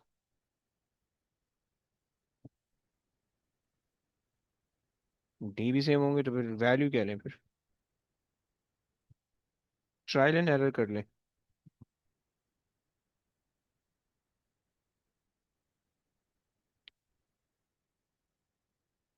अच्छा जी, इसके अलावा और क्या पॉसिबिलिटी हो सकती है? 20 this and only at the angle 31 from the direction of the incident light beam. What could be the line spacing of the diffraction grating? अगर हम ले लें, ओके, एक पॉसिबिलिटी है कि हम दोनों के लिए सॉल्व करके देख लें कि कहाँ पे जो है एन वैल्यू सेम आ रही है। फाइन, ऐसा कर लेते हैं। So let's make n is equals to d sine 31 over 630 एंड n is equals to d sine 31 and 420। Okay, nanometre में कन्वर्ट कर लो। एक पॉसिबिलिटी ये कि आप जो है डी की वैल्यू इनमें से कोई भी पिक कर लो, राइट, और वो दोनों फार्मूला के अंदर रख के देखो। अगर दोनों फार्मूला से एन सेम आता है तो इसका मतलब है आंसर सही है, क्योंकि वो आपके पास जो है ना एक ही ऑर्डर बन रहा होगा, राइट, क्योंकि एक ही लाइट है, वो कंसिस्ट ऑफ दो वेवलेंथ है, राइट। तो जो ऑर्डर बनेगा वो एक ही ऑर्डर पे जो है ना, ये दोनों वेवलेंथ आपको दिख रही होगी। यस, आगे पीछे ऊपर नीचे होंगी, बट दोनों एक ही ऑर्डर पे दिख रही होंगी, राइट।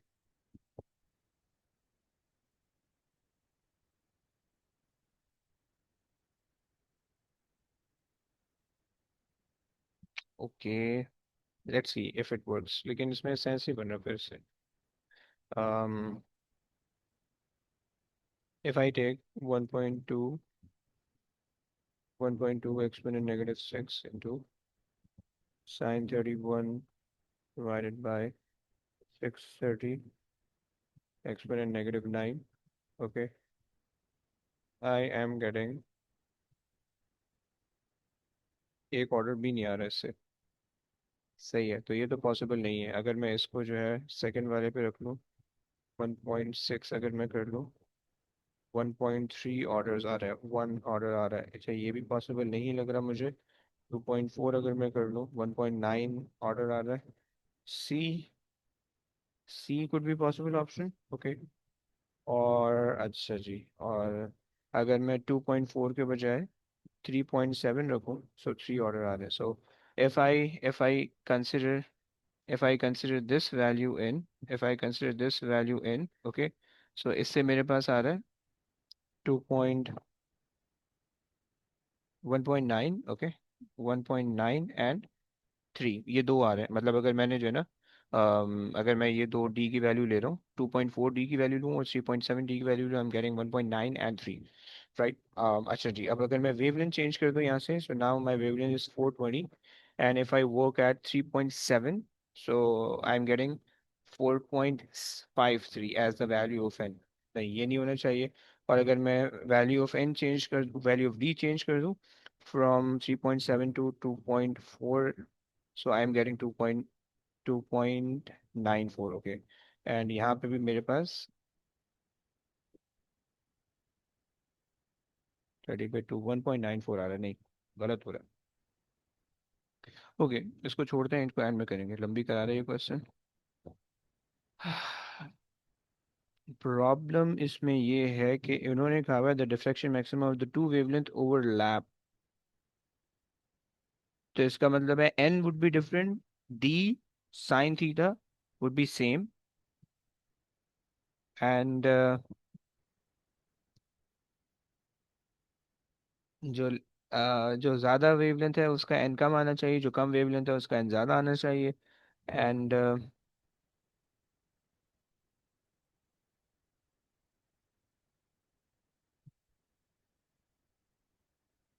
पता नहीं, खैर चेक करते हैं, आगे चलते हैं। इलेक्ट्रिक फील्ड के इग्नोर करा दो। Okay, so a wedge-shaped metal conductor of the length L varying width and uniformly thickness is connected to the cell as shown. Okay, ये आपके पास आ गया। And the graph, which graph best shows how the average velocity of the v electron in the conductor varies with the distance x. Okay, so तुम्हें पता है कि quadratic relation होता है इनका, सही है, ड्रिफ्ट स्पीड का और I equals to n A q v d का, राइट। सही है, सो आई एन क्यू सब कुछ कांस्टेंट होने वाला है। V is inversely proportional to area, right. So v is equals to 1/, अगर हम एक सेकेंड,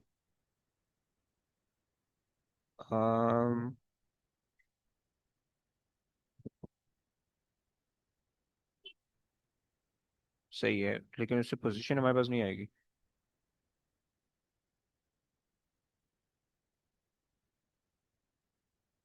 पोजीशन हमारे पास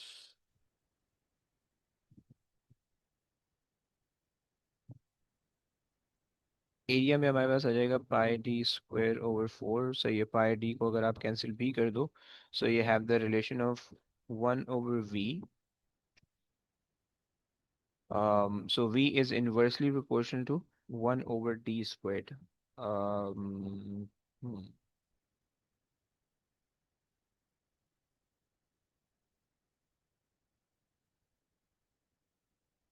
लेकिन हमें चाहिए लेंथ से रिलेट करना है, सो एवरेज वेलोसिटी को हमें रिलेट करना है लेंथ से।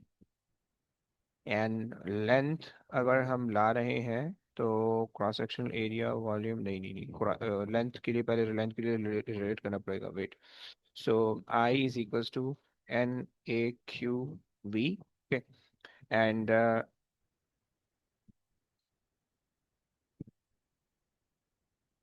ओके, सो आई को अगर हम रिप्लेस कर दें V/R से, सही है, और NAQV ले लें, एंड देन आर हमारे पास होगा ρL/A, राइट, NAQV, सही है। सो अगर हम इसको रेसिप्रोकल करें तो ये हो जाएगा V और A/ρL equals to NAQV। Okay, so ये तो कैंसिल आउट हो जाएगा, एंड V कांस्टेंट है, रो भी कांस्टेंट है, Q भी कांस्टेंट है, N भी कांस्टेंट है, सिर्फ L। So 1/L is directly proportional to V, right. So inversely relation आ रहा है, और इन्वर्सली प्रोपोर्शनल का ग्राफ हमें पता है कि A की तरह बनता है, राइट। इन्वर्सली प्रोपोर्शनल का आपको ग्राफ होता है कि A की तरह बनता है, राइट। सो ये तुम्हारे पास आ गया। चलो आ जाओ भाई।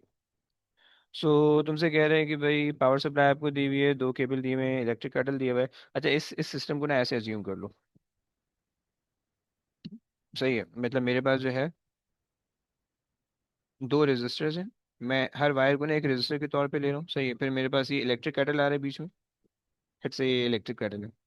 ओके, एंड ये मेरे पास है ना एक और रेजिस्टर है, सही। अच्छा जी, so this has a resistance of 0.5, this has a resistance of 0.5, और इलेक्ट्रिक कैटल हमें दिया हुआ है, the potential difference is this much. Okay, सही है, what is the power supply to the kettle and what is the potential difference across the kettle. Okay, so तुम basically इसका cattle, इनका पोटेंशियल डिफरेंस निकाल लो, आपको सब चीज़ें पता चल जाएंगी, राइट। पावर इन्होंने दिया हुआ है, सो यूज कर लो, power is equal to VI, right, and then 240 divided by, sorry, 2.4 exponent 3 divided by 240, right, is equals to I, right। Current आपके पास आ रहा है 2.4 exponent 3 divided by 240, right, so I'm getting the 10 ampere of current, so 10 ampere का current यहाँ से जा रहा है, right, 10 ampere का यहाँ से जा रहा है। जब 10 एम्पियर का यहाँ से जाएगा, so V equals to IR करोगे, V equals to IR, right. So यहाँ पे आपके पास हो जाएगा 5 volt drop, right. So 5 volts यहाँ पे ड्रॉप हो जाएगा, 5 वोल्ट्स यहाँ पे ड्रॉप हो जाएगा, राइट। सो आउट ऑफ 240 यहाँ पे आ जाएगा 230 वोल्ट्स। ओके, 230 वोल्ट्स, राइट, एक बात हो गई। एंड दूसरी बात फिर आपके पास हो जाएगी, अच्छा जी, 230 वोल्ट्स है, 230 वोल्ट है, और करंट जो है इसके अंदर से जा रहा है 10 का, तो मल्टीप्लाई बाय 10 करोगे, सो 2300 आ जाएगा, which is 2.3, so 2.3 kilo volt, and A बन जाएगा आंसर, सही हो गया। चलो जी आगे आ जाओ। VI का ग्राफ है, सही है।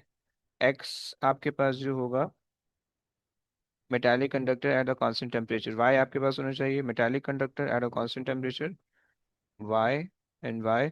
Semiconductor diode should be Z, should be X, and filament lamp should be Z, right. तो ये आपके पास बन गया, सही हो गया। डायोड का आपको पता है कि भाई एक सर्टेन वैल्यू ऑफ वोल्टेज के बाद वो इंक्रीज होता है, और फिलामेंट लैम्प जो है वो आपको पता है कि जैसे ही जैसे करंट इंक्रीज या डिक्रीज हो रहा होता है, its resistance changes accordingly, right. बस ये पोर्शन जो है ये डायोड को रेफर कर रहा है, right, this is the representation of diode. Fine, चलो तुमसे सिंपल सा क्वेश्चन दिया हुआ है, और रेजिस्टेंस दी हुई है, डायमीटर दिया हुआ है, रेजिस्टिविटी दी हुई है। Okay, you are asked to find the length ρL/A। Okay, so तुमसे कह रहा है कि 9.55 इंटू पाई, डायमीटर दिया हुआ है, रेडियस निकाल लो कि 0.14 एक्सपोनेंट -3 डिवाइडेड बाय, एंड इसका स्क्वायर भी कर दो, divided by resistivity which is 4.9 exponent -7. Okay, so 9.55 into 1.14 exponent -3 whole squared, or into pi divided by 4.9 exponent -7. So I'm getting 1.2. Fine, चलो आगे आ जाओ. Potentiometer दे दिया, आपसे कह रहा है कि SL of a constant electromotive force but with the internal resistance is connected to the fixed resistance is connected to the fixed resistor R using the potentiometer. The voltmeter measure the potential difference between the terminal of the cell. Okay, सही है. Which statement explain the change the reading of the voltmeter as the contact Z is moved toward X of the potentiometer? X, okay. So जैसे जैसे तुम इसको यहाँ पे move करोगे वैसे वैसे जो है it become in series with that, और जब सीरीज के अंदर होगा तो तुम्हारे पास जो है हम्म, जब तुम्हारे पास सीरीज के अंदर होना चाहिए तो उसके हिसाब से तुम्हारे पास जो है रेजिस्टेंस बढ़नी चाहिए, तो जो टर्मिनल पोटेंशियल डिफरेंस होगा दैट शुड बी इंक्रीज्ड. अच्छा, यहाँ पे इंटरनल रेजिस्टेंस है जो कि इन्होंने दिखाई भी नहीं है यहाँ पे. ओके, सो यहाँ पे ध्यान से रखना, यहाँ पे इंटरनल रेजिस्टेंस है. ओके, सो जब आप इसको यहाँ पे कनेक्ट करोगे तो सीरीज के अंदर करंट कम हो जाएगा तो लॉस वोल्टेज कम होंगे. लॉस वोल्टेज कम होगा तो इसका आउटपुट वोल्टेज बढ़ना चाहिए, वोल्ट मीटर की रीडिंग बढ़नी चाहिए. देखते हैं, लेट्स सी क्या हो रहा है. अच्छा जी, the volt meter reading decreases because the current through the cell decreases. Okay, the volt meter reading decreases, ये हमें पता है कि डिक्रीज नहीं होनी चाहिए, इंक्रीज होनी चाहिए. ओके, और इनकीज क्यों हो रही है कि दोबारा सुनना चाह रहे हो दोबारा सुन लो कि भाई तुम्हारे पास जब तुम इसको यहाँ पे कनेक्ट कर रहे हो एक्स पे, राइट, तो this act as a resistor and this act as another resistor. हमारे पास रेजिस्टेंस इंक्रीज हो गई है सर्किट की, राइट, सी सर्किट के अंदर आ गया. सो ये रेजिस्टेंस जब इंक्रीज हो गई है तो अब तुम्हारे पास करंट डिक्रीज हो जाएगा. करंट डिक्रीज होगा तो यहाँ पे वोल्ट लॉस वोल्टेज कम हो जाएंगे. जब लॉस वोल्टेज कम होंगे तो तुम्हारे पास जो है टर्मिनल पोटेंशियल डिफरेंस यानी वी ज्यादा हो जाएगा. ओके ये कॉन्सेप्ट है. अच्छा जनाब, अब देख लो, the voltmeter reading increases because the current through the cell decreases. Okay, because the current because the current through the cell decreases क्योंकि resistance increase हो रही है. Find the okay fine, so C is a possible option क्योंकि resistance increase हो रही है, current decrease हो रहा है. Fine, चलो जी आगे आ जाओ. तुमसे कह रहा है कि a cell of the EMF and the negligible internal resistance connected in a okay fine, which equation represent the statement of the Kirchhoff's law?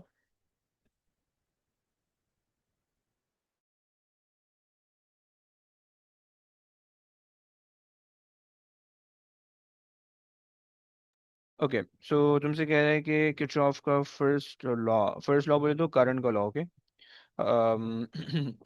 so I1 is entering, so I1 should be equal to I2 plus I3. Okay, I1 should be equal to I2 plus I3. सही है, simple सा है. बाकी ये voltage ये नहीं होना चाहिए. सही है, किरचॉफ का थर्ड लॉ के अंदर चले जाएगा, ऑल्दो दिस इज इनकरेक्ट. ये V1 V2, हाँ this is the Kirchhoff second law, right. तुम इसको ऐसे भी लिख सकते हो, E is equal to V1 plus V3 as well, right, क्योंकि V2 और V3 की सेम वैल्यू होने वाली है. अच्छा जी, तुम्हें two resistors connected and okay fine. What is the resistance of the variable resistor R to give the potential difference of 1 volt across the 12 kilovolt resistor, kilo ohm resistor? Okay, सही है. 60 power supply, V out is equals to R1 over R1 plus R2 times V in कर लो. सही है, ये काम कर लोगे.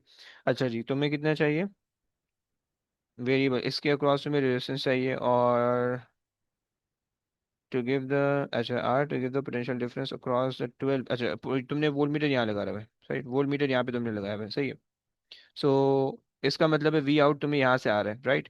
तो तुम इसकी रेजिस्टेंस यूज कर लो. सो वी आउट इज 1, सही है. एंड इसकी रेजिस्टेंस बाय द वे 12 है, सही है. और इसकी रेजिस्टेंस जो है वो 12 प्लस आर है, राइट, आर हमें नहीं पता. और ये हमारे पास है v in which is 6. Okay, so solve कर लो भाई. 12 times 6 is 72 divided by 12 plus r equals to 1. Okay, so उधर भेजोगे, so 72 equals to 12 plus r, and then r would be 60k, right? मैंने k यहाँ पे कन्वर्ट नहीं किया था, तो 60k मेरे पास आ रहा है, c आ रहा है, right? अच्छा जनाब. So the nucleus of the magnesium decay into the nucleus X by emitting beta plus particle. The decay is represented by the equation shown. Okay, magnesium है, सही है. So P होना चाहिए 23 होगा, सही है, और बीटा प्लस निकलना है, so that would be decreased by 1.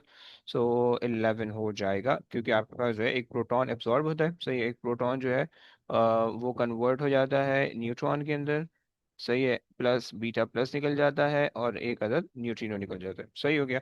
So P23 and this is C as well. Okay, तुमसे लास्ट पार्ट में कह रहा है कि in beta negative decay neutron inside a nucleus converts into proton. तुम्हें पता है कि neutron is basically up down down, और ये होता है अप अप डाउन. ओके, सही है. सो एक अप एक डाउन में कन्वर्ट हो रहा है, सही है. Which statement? Okay, the number of the down quark decrease by 1. Yes, the number of the down quark increase, no. The number of the down quark stays the same, no. The number of the up quark stays the same, yes. Actually no, right? ये आपके पास the number of the down, sorry गलत हो गया, A होना चाहिए, सही है. So the number of the down quark decrease by 1. यहाँ से जब यहाँ पे आ रहे हो, तो एक डाउन एक अप में कन्वर्ट हो रहा है, तो उस वजह से, राइट. तो ये आपके पास कहानी हो गई, सही है. अच्छा जनाब, चलो, बस ये एक क्वेश्चन जो है ना, ये मुझसे नहीं हो पा रहा. इसको देखते हैं, अगर समझ में आ गया देन फाइन, नहीं तो वीडियो लंबी होगी, बस ऐड कर देंगे. A parallel beam of the light consists of the parallel beam of the light consists of the light of the wavelength 420 and the light of the wavelength this much. The light is incident normally on the diffraction grating. The diffraction maxima for the two wavelength overlap only at the angle 31 from the direction of the incident light beam. What could be the line spacing of the diffraction? Okay. They didn't mention n, they didn't mention d. Lambda and theta are given.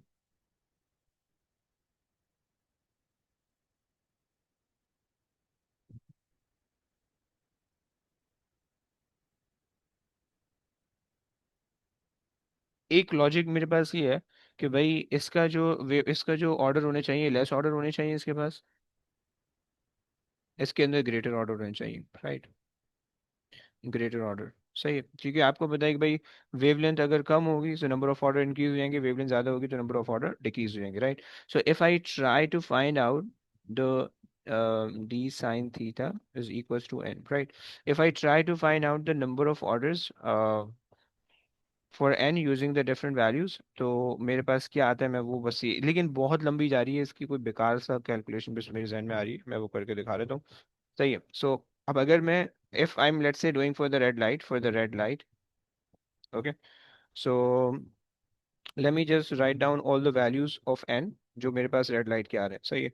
So d is I'm taking d as 1 point, okay, मैं इसको ना बस change कर दे रहा हूँ, 1.2 exponent -6, okay, and मेरे पास आ रहा है साइन 31, ओके, एंड 31, एंड मेरे पास जो ये आ रहा है, ये मेरे पास लैम्डा जो मेरे पास आ रहा है, ये इन्होंने ये दिया हुआ है 630 एक्सपोनेंट -9, ओके. सो इससे मेरे पास पहली वाली जो रेड का आ रहा है, इससे मेरे पास जो नंबर ऑफ ऑर्डर आ रहे हैं 0.98 आ रहा है, राइट, एन की वैल्यू, राइट. अच्छा जी, अगर मैं इसको इंक्रीज करके 1.2 से 1.6 कर दूं डी को, so I am getting this as 1.3, okay. And अगर मैं इसको फर्दर इंक्रीज करके 2.4 कर दूं, so I am getting 1.96, okay.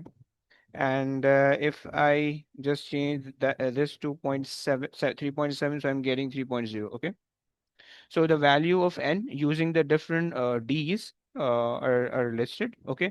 Now अब मैंने क्या करना है, मैंने रेड के ब्लू के लिए करना है, right. So let me just change the wavelength to blue, तो 420 की वेवलेंथ आ गई, एंड यहाँ पे मेरे पास आ रहा है 4.53.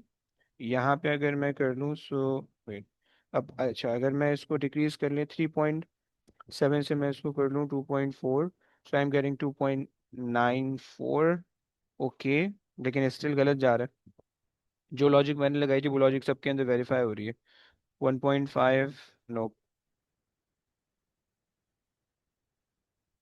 नहीं यार, ये बात समझ में नहीं आ रही। इसको जो है ना मैं देख के प्रॉब्ली अगर नेक्स्ट क्वेश्चन में वो जो नेक्स्ट में मैं सॉल्व करके वो कर दूंगा, सही है। सो चलो बस अब एंड करते हैं, यहाँ तक की कहानी हो गई। इसके बाद जो है ना अब नेक्स्ट वीडियो करेंगे इंशाल्लाह टुमारो।